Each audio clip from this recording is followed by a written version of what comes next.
G'day guys, in today's video I'll be going over what audio equipment you need to get started as a beginner, but also covering what audio gear you need to step up your filmmaking to the next level. Audio is one of the most overlooked aspects in video production.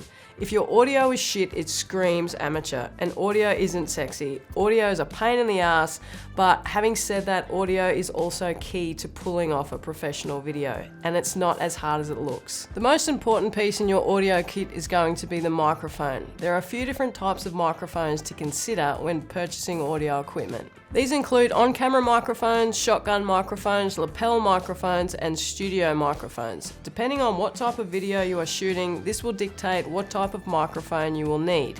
Ideally, you would want one of each of these in your audio bag so you're prepared for any scenario. The cheapest microphone and the easiest to use is the on-camera mic. This is a microphone that plugs directly into your camera and normally sits on top or to the side of the camera body. This will improve your audio tremendously, and it's great for live events, run and gun situations, and any production where you need to capture nat sound, or what's widely known as ambient sound. I would recommend the Rode Video Mic Pro or the Rode Video Mic NTG, or if you're attaching to an XLR input, the Rode NTG1 with a dead cat.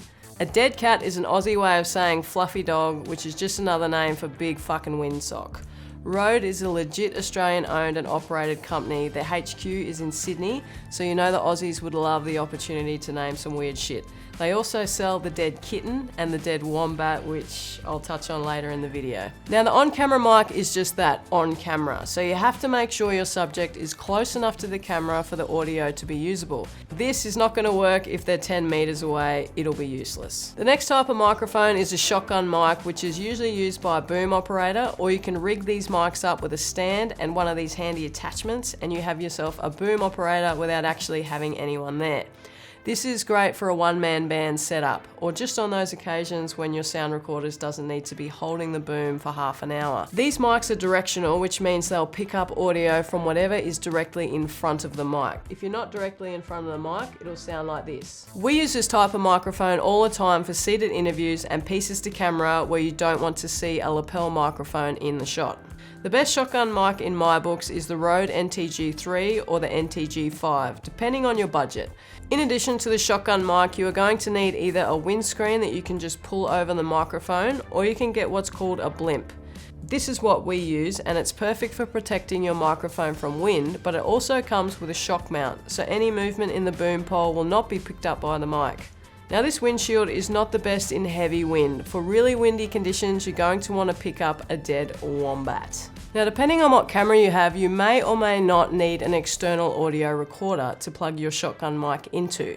If you have a camera like the Canon C200, there are already XLR inputs on this camera body, so you're good to go straight away. And if you need some guidance in what is the best camera to buy, check out the video in the top corner where I go over what is the best camera in all price ranges. If you have a camera like the 1DX Mark II or any DSLR or mirrorless camera, there is no XLR input on these bodies, so you're going to need an external audio recorder like this. I use the Zoom H6. This has 4 XLR inputs, which means you can record 4 external channels of audio simultaneously. Cannot say that word. It takes SD card, and you can have a multitude of options for phantom power, micro line input, low pass filters, and multiple recording formats. And the best thing, there isn't a really steep learning curve with this, so you'll be good to go. The next type of microphone is the lapel microphone. This is generally used when there's a lot of movement in the scene and there's no room for a boom operator. You are a one-man band, or you are just run and gun. The lapel microphone is designed with a clip, so you can just clip it onto the talent and you're good to go. The specific type of mic that I use is the Sennheiser G5. This particular lapel is wireless, so that means you get a transmitter for the talent and a receiver that connects to your camera. We've been using the system for over 5 years now, and we've had no problems, and it's been really solid. Finally, the last mic, which I think is personally not a necessity unless you are doing a shitload of voiceovers or podcasts, is the studio mic. Studio mics were originally designed for recording music for albums, recording instruments, vocals, and now they're heavily used for podcasting. So unless you're doing a lot of this stuff, then you probably don't need one of these at all. The one that we use is a Newman. I'm not 100% sure on the model, but it's a pretty expensive microphone, totally overkill, but this is just one that we have at the moment. Other great mics are the Shure SM7B or the Rode NT1. With this setup, you will also need an XLR cable and an audio interface to plug the microphone into your computer. The one that I use is the Focusrite Scarlett 2i2, which allows you to plug 2 inputs into your computer and is super simple to use.